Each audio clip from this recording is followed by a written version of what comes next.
ये आकाशवाणी पटना है। अब आप अभिषेक दास से प्रादेशिक समाचार सुनिए। पहले मुख्य समाचार। प्रदेश में कोविड-19 संक्रमितों की संख्या 10,000 के आंकड़े को पार। 5 और कोरोना मरीजों की मौत के साथ ही मृतकों की संख्या बढ़कर 73 हुई। देश भर में अनलॉक 2 के नये दिशा निर्देश आज से लागू। कंटेनमेंट जोन में पूर्व की तरह प्रतिबंध जारी रहेंगे। मुख्यमंत्री नीतीश कुमार ने 15 जुलाई तक सभी नये राशन कार्ड का वितरण सुनिश्चित करने का निर्देश दिया। और प्रदेश में मॉनसून हुआ कमजोर। अगले 24 घंटों के दौरान राज्य के अधिकतर हिस्सों में हल्की बारिश की संभावना। अब समाचार विस्तार से। प्रदेश में कोविड-19 संक्रमितों की संख्या 10,000 के आंकड़े को पार कर गई है। आज 88 नये मामले सामने आने के साथ ही संक्रमितों की संख्या बढ़कर 10,076 हो गई। पटना से सबसे अधिक 12 नये मामले सामने आये हैं। मधुबनी से 11, पश्चिम चंपारण से 9, कटिहार से 8 और कैमूर से 5 मामलों की पुष्टि हुई है। दरभंगा, जमुई और मधेपुरा से 4-4, भागलपुर, गया और सहरसा से 3-3 तथा औरंगाबाद, बांका, पूर्वी चंपारण, किशनगंज, नवादा, शेखपुरा और सीतामढ़ी से 2-2 मामले पॉजिटिव पाये गये हैं। इसके अलावा भोजपुर, गोपालगंज, लखीसराय, मुंगेर, रोहतास, सारण, शिवहर और सुपौल में एक-एक लोगों में कोरोना संक्रमण की पुष्टि हुई है। स्वास्थ्य विभाग के सचिव लोकेश कुमार सिंह ने बताया कि पिछले 24 घंटों में 5 लोगों की मौत हुई है। मृतकों की संख्या 73 हो गई है। मृतकों में समस्तीपुर, मुजफ्फरपुर, पटना, सीतामढ़ी और झारखंड के एक-एक व्यक्ति शामिल हैं। उन्होंने बताया कि पिछले 24 घंटों में 267 लोगों को उपचार के बाद छुट्टी दी गई है। अब तक 7,811 लोग स्वस्थ हुए हैं। स्वस्थ होने की दर लगभग 78% है। वहीं मृत्यु दर 0.57% है। स्वास्थ्य सचिव ने बताया कि राज्य में अभी 1,056 कंटेनमेंट जोन हैं। देश भर में पिछले 24 घंटे में कोविड-19 के 18,653 नये मामलों की पुष्टि के साथ ही संक्रमितों की संख्या बढ़कर 5,85,493 हो गई है। अब तक 3,47,979 लोगों को उपचार के बाद छुट्टी दी जा चुकी है। पिछले 24 घंटे में 13,157 रोगी ठीक हुए हैं। वहीं एक दिन में 507 लोगों की मृत्यु के साथ मृतकों की कुल संख्या 17,400 हो गई है। स्वास्थ्य मंत्रालय के अनुसार देश में स्वस्थ होने की दर 59.43% है। चिकित्सा विशेषज्ञों का कहना है कि कोविड-19 से बचाव के लिए प्रयोग में लाए जाने वाले सैनिटाइजर की गुणवत्ता का ध्यान रखना जरूरी है। नई दिल्ली के सर गंगाराम अस्पताल के वरिष्ठ चिकित्सक डॉक्टर मोहसिन वली ने सही सैनिटाइजर की पहचान के तरीकों के बारे में जानकारी दी। सैनिटाइजर को हाथ पे लगाइए। अगर उस सैनिटाइजर में आपको ये आभास हो कि वाष्प बन के उड़ गया और मेरा हाथ सूख गया, वो सैनिटाइजर तो है कामयाब और असली। और अगर आपके हाथ पे पानी जैसा आने लगे, वो सैनिटाइजर है पानी मिला हुआ और नकली। बहुत मोटी सी पहचान है। उसके रंग पे मत जाइए, गाढ़ेपन पे मत जाइए, वो जेल है या लिक्विड है उस पे मत जाइए, कितना नीला ज्यादा है कितना कम नीला है इस पे मत जाइए, कैसी बढ़िया बोतल में इस पे मत जाइए। आप उसको छिड़किए, अगर हाथ से वो वाष्प बनकर उड़ जाए इसका मतलब उसमें सही मात्रा में अल्कोहल है। राष्ट्रीय चिकित्सक दिवस के अवसर पर देश डॉक्टरों को नमन कर रहा है। मानवता के लिए डॉक्टरों की सेवा के प्रति आभार व्यक्त करने के लिए प्रति वर्ष 1 जुलाई को यह दिवस मनाया जाता है। इस वर्ष के डॉक्टर्स दिवस का विषय है कोविड महामारी की मृत्यु दर कम करना। जाने माने चिकित्सक और पश्चिम बंगाल के पूर्व मुख्यमंत्री डॉक्टर विधान चंद्र राय की जयंती डॉक्टर दिवस के रूप में मनाई जाती है। उपराष्ट्रपति एम वेंकैया नायडू, प्रधानमंत्री नरेंद्र मोदी, गृह मंत्री अमित शाह और सूचना तथा प्रसारण मंत्री प्रकाश जावड़ेकर ने डॉक्टर दिवस पर डॉक्टरों को शुभकामनाएं दी हैं। प्रधानमंत्री ने कहा है कि देश कोविड-19 के खिलाफ लड़ाई में अग्रिम पंक्ति में खड़े डॉक्टरों की प्रशंसा करता है। एक ट्वीट में श्री मोदी ने कहा कि संकट के इस काल में चिकित्सक और नर्स ईश्वर का रूप हैं। उन्होंने कहा कि माँ बच्चे को एक बार जन्म देती है, लेकिन डॉक्टर कई बार जिंदगी देता है। नीति आयोग के सदस्य और कोविड-19 के लिए विशेषज्ञ समिति के अध्यक्ष डॉक्टर वी.के. पॉल ने आकाशवाणी से विशेष बातचीत में कहा कि डॉक्टर्स दिवस स्वास्थ्य से जुड़े कर्मियों का समाज के लोगों के साथ विशेष जुड़ाव का प्रतीक है। डॉक्टर्स डे पे देश डॉक्टर्स के प्रति अपना आभार समर्पित करता है। उनका जो रोल है फिजिकल, मेंटल, स्पिरिचुअल हेल्थ और वेलबींग को इंश्योर करने का, उसको सेलिब्रेट किया जाता है, उसको रिकग्नाइज किया जाता है। और इसी दिन डॉक्टरों को भी इस चीज की रियलाइजेशन होती है कि सोसाइटी इतना ट्रस्ट और फेथ उनके ऊपर रखती है और उसको हमें अपहोल्ड करने के लिए हमारी जिम्मेवारी कितनी बड़ी है, हमें उसमें अपने आप को पूर्ण रूप से उतरना है। तो ये दोनों तरफ का एक ट्रस्ट और बॉन्ड को सिंबलाइज करने वाला दिवस है और इसको हम ग्रेटिट्यूड से भी लेंगे और हम ये भी लेंगे कि हमें डॉक्टर कम्युनिटी को अपना रिजॉल्व करना है कि हम सोसाइटी की अपेक्षाओं के प्रति पूरे उतर के आए। लॉकडाउन के प्रतिबंधों में चरणबद्ध छूट के तहत देशव्यापी अनलॉक 2 के नए दिशा निर्देश आज से लागू हो गए हैं। यह चरण 31 जुलाई तक प्रभावी रहेगा। निर्देशों में कहा गया है कि कंटेनमेंट जोन में लॉकडाउन पहले की तरह कड़ाई से लागू किया जाएगा। इसके अंतर्गत स्कूल, कॉलेज और कोचिंग संस्थानों को बंद रखा गया है। वहीं metro rail, cinema hall, gym, swimming pool, theatre, bar, auditorium, assembly hall और इस तरह के स्थानों को भी खोलने की अनुमति नहीं दी गई है। हमारे संवाददाता ने बताया कि दिशा निर्देशों के अनुसार रात्रि कर्फ्यू के समय में ढील दी गई है और अब कर्फ्यू रात 10 बजे से सुबह 5 बजे तक लागू रहेगा। दिशा निर्देश के अनुसार सामाजिक, राजनीतिक, मनोरंजन, खेलकूद, शैक्षिक, सांस्कृतिक तथा धार्मिक तथा अधिक भीड़ भाड़ वाले अन्य आयोजनों की अनुमति नहीं होगी। संक्रमण क्षेत्र के बाहर के क्षेत्रों में सभी कार्य किए जा सकेंगे।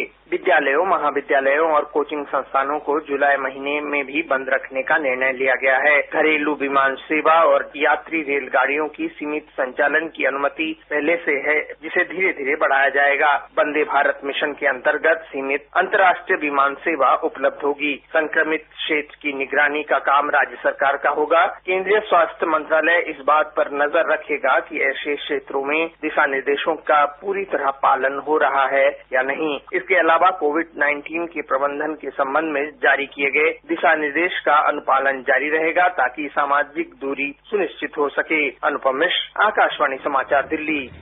इधर बिहार सरकार ने अनलॉक 2 को लेकर केंद्र सरकार के दिशा निर्देशों को पूरी तरह लागू कर दिया है। दिशा निर्देशों के उल्लंघन पर जिलाधिकारियों को कड़ी कार्रवाई के निर्देश दिए गए हैं। गृह विभाग ने कहा है कि बिना मास्क पहने देखे जाने पर मॉल और व्यावसायिक प्रतिष्ठानों को बंद करा दिया जाएगा। सभी के लिए मास्क पहनना अनिवार्य किया गया है। इधर हमारे संवाददाताओं ने बताया है कि मास्क के प्रति जागरूकता के लिए लगातार सार्वजनिक जगहों पर अभियान चलाया जा रहा है। वैशाली जिले के हाजीपुर में ऑटो रिक्शा चालकों और दुकानदारों को मास्क पहनने की शपथ दिलाई गई। शेखपुरा में मास्क नहीं लगाने वालों पर जुर्माना लगाया जा रहा है।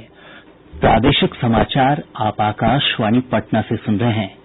केंद्रीय स्वास्थ्य और परिवार कल्याण मंत्रालय ने कहा है कि केंद्र सरकार द्वारा राज्यों और केंद्र शासित प्रदेशों को भेजे गए वेंटिलेटर गहन चिकित्सा कक्ष में इस्तेमाल के लिए हैं। मंत्रालय ने कहा है कि इन वेंटिलेटरों की तकनीकी क्षमता स्वास्थ्य सेवा महानिदेशक की अध्यक्षता में गठित तकनीकी समिति द्वारा निर्धारित तकनीकी मानदंडों के अनुरूप है। मुख्यमंत्री नीतीश कुमार ने 15 जुलाई तक सभी नए राशन कार्ड का वितरण सुनिश्चित करने का अधिकारियों को निर्देश दिया है। उच्च स्तरीय समीक्षा बैठक में श्री कुमार ने नए राशन कार्ड को आधार संख्या से लिंक करवाने का भी निर्देश दिया। सूचना और जनसंपर्क विभाग के सचिव अनुपम कुमार ने बताया कि 22,81,000 नए राशन कार्ड बनाए गए हैं, जिनमें 4 लाख से अधिक का वितरण किया जा चुका है। प्रदेश भर में मानसून अब धीरे धीरे कमजोर पड़ने लगा है। मौसम विज्ञान केंद्र पटना की ओर से जारी बुलेटिन के अनुसार अगले 24 घंटों के दौरान प्रदेश के अधिकतर हिस्सों में हल्की बारिश की संभावना है। आज सबसे अधिक जमुई जिले के सोनो में 70 मिलीमीटर बारिश दर्ज की गई। वहीं सारण जिले के जलालपुर और सुपौल जिले के त्रिवेणीगंज में 50-50 मिलीमीटर, जबकि चकिया, सुरसंड, मधेपुरा, अररिया और मढ़ौरा में 3-3 सेंटीमीटर बारिश हुई है। विभाग ने कहा है कि अभी एक चक्रवाती दबाव का क्षेत्र पूर्वी उत्तर प्रदेश और आसपास के हिस्सों में बना हुआ है, जिस कारण राज्य के पश्चिमी हिस्सों में कुछ स्थानों पर अच्छी बारिश हो सकती है। इधर नेपाल से निकलने वाली नदियों के जलग्रहण क्षेत्र और प्रदेश भर में हो रही बारिश के कारण अधिकतर नदियों का जलस्तर लाल निशान को पार कर गया है। जल संसाधन विभाग से प्राप्त जानकारी के अनुसार गंडक, बागमती, कोसी, महानंदा और परमान नदी कई स्थानों पर खतरे के निशान से ऊपर है, लेकिन जल स्तर की प्रवृत्ति स्थिर बनी हुई है। खगड़िया के बलतारा में कोसी नदी खतरे के निशान से 73 सेंटीमीटर ऊपर है।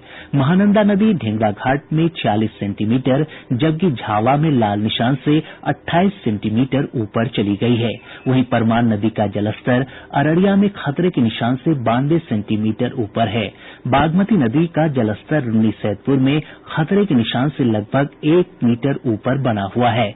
वहीं नदी का जलस्तर बेनीबाद में लाल निशान से 10 सेंटीमीटर ऊपर है। गोपालगंज के डुमरिया घाट में गंडक नदी के जलस्तर में बढ़ोतरी की प्रवृत्ति देखी जा रही है। प्रवर्तन निदेशालय ने बिहार के बहुचर्चित राइस मिल घोटाले के मुख्य आरोपी देवेश कुमार को गिरफ्तार कर लिया है।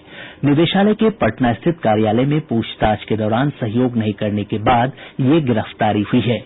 गौरतलब है कि राइस मिल घोटाले में अब तक 1000 से अधिक प्राथमिकी दर्ज हो चुकी है। आरोप है कि मिल मालिकों ने अधिकारियों की मिलीभगत से 17 लाख मीट्रिक टन धान का गबन कर लिया था।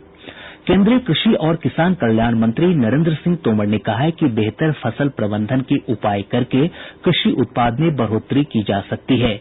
उन्होंने किसानों से अपील की है कि वे कृषि को लाभदायक बनाने के उद्देश्य से विभिन्न प्रकार की फसलों की खेती करें। किसानों को लिखे पत्र में उनकी सराहना करते हुए श्री तोमर ने कहा कि कोविड-19 लॉकडाउन के मुश्किल समय में किसानों ने जिम्मेदारी और समर्पण के साथ काम किया। उन्होंने कहा कि बिना किसी बाधा के रबी की फसल की कटाई और इसकी खरीद प्रक्रिया पूरी हो चुकी है।